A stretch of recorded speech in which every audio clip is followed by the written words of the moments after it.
बिस्मिल्लाहिर्रहमानिर्रहीम। अस्सलाम वालेकुम वीवर्स, कैसे हैं आप सब? आई होप कि आप सब खैरियत से होंगे। डोनट्स तो बच्चे बड़े सभी को पसंद होते हैं। तो आज की इस वीडियो में मैं पोटैटो और चिकन के बहुत ही मज़ेदार से डोनट्स बनाने वाली हूँ और साथ साथ एक ऐसी टिप्स देने वाली हूँ जिससे आप खुश हो जाएंगी। अक्सर जब हम आलू के कबाब की कटलेट्स बनाते हैं तो वो नरम पड़ जाते हैं, जिसकी वजह से उसको शेप देना बहुत मुश्किल हो जाता है और वो टूटने लगते हैं। तो आज की इस वीडियो में मैं यही बताने वाली हूँ कि ऐसा क्या किया जाए कि हमारे कटलेट्स और कबाब नरम ना पड़े और वो बहुत अच्छे से बन जाए, उसको शेप देना बहुत आसान हो। तो आइए हम आज की रेसिपी शुरू करते हैं। तो यहाँ पर मैंने पोटैटो लिए हैं हाफ kg, आधा किलो आलू लिए हैं और इसको मैंने पहले से ही बॉईल कर लिया था और इसको अब हम कटर की मदद से हाथ से अच्छे से मैश कर लेंगे। अब मैं इसमें बॉइल्ड चिकन रेशो करके ऐड करूंगी, जो कि मैंने 1 कप के बराबर ली है और साथ ही इसमें हम चाट मसाला 1 टेबल स्पून, नमक 1 टेबल स्पून और अपने टेस्ट के हिसाब से ऐड कर देंगे। भुना कुटा धनिया 1 टेबल स्पून, कुटी लाल मिर्च 1 टीस्पून, भुना कुटा जीरा 1 टेबल स्पून, ये भी शामिल कर देंगे। मोज़रेला चीज़ ली है यहाँ पर मैंने हाफ कप, ये आपकी मर्ज़ी है, आप चाहें तो ऐड करें या स्किप कर दें, लेकिन इससे इसका फ्लेवर बहुत अच्छा आता है। और ये कॉर्नफ्लोर लिया है मैंने 3 से 4 टेबल स्पून और ये बहुत ही मज़े के बनते हैं, एक बार ज़रूर ट्राई कीजिएगा।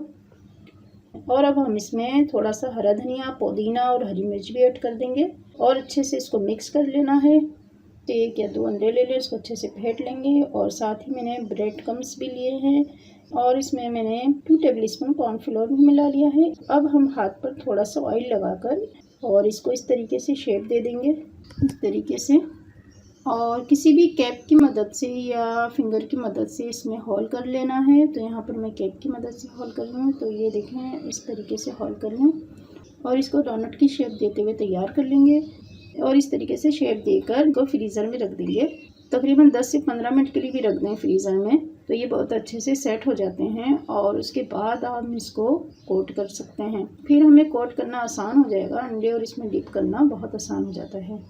पहले हम अंडे में डिप करेंगे, फिर उसके बाद हम ब्रेड क्रम्स से कोट कर लेंगे। ये देखें तैयार हो चुका है। इसी तरीके से हम सारे बना कर रखते जाएंगे। अब इसकी फ्राई की बारी आती है, तो देखें मीडियम लो फ्लेम पर मैंने मीडियम ऑयल को गर्म किया है। बहुत ज़्यादा हाई ऑयल गर्म नहीं करना, ऑयल को बहुत ज़्यादा तेज़ गर्म नहीं करना, मीडियम ही रखना है। तो मीडियम ऑयल गर्म में मैं इसको डालती जाऊँगी इस तरीके से और इस तरीके से इसको पलटते जाएंगे और इसको गोल्डन ब्राउन फ्राई करना है।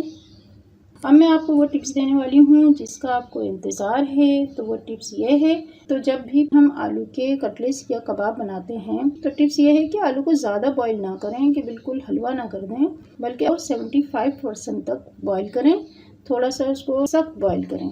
उससे ये होगा कि वो अच्छे बनेंगे और वो नरम नहीं पड़ेंगे। तो ये थी आज की टिप्स और ये देखें हमारे कितने ज़बरदस्त फ्राई हुए हैं, बहुत अच्छे लग रहे हैं, बिल्कुल गोल्डन से फ्राई किए हैं मैंने और देखने में कितने अच्छे लग रहे हैं ये। और ये देखें, मैं भी आपको बताती हूँ, ये देखें कितनी क्रिस्पी हैं, ये देखें।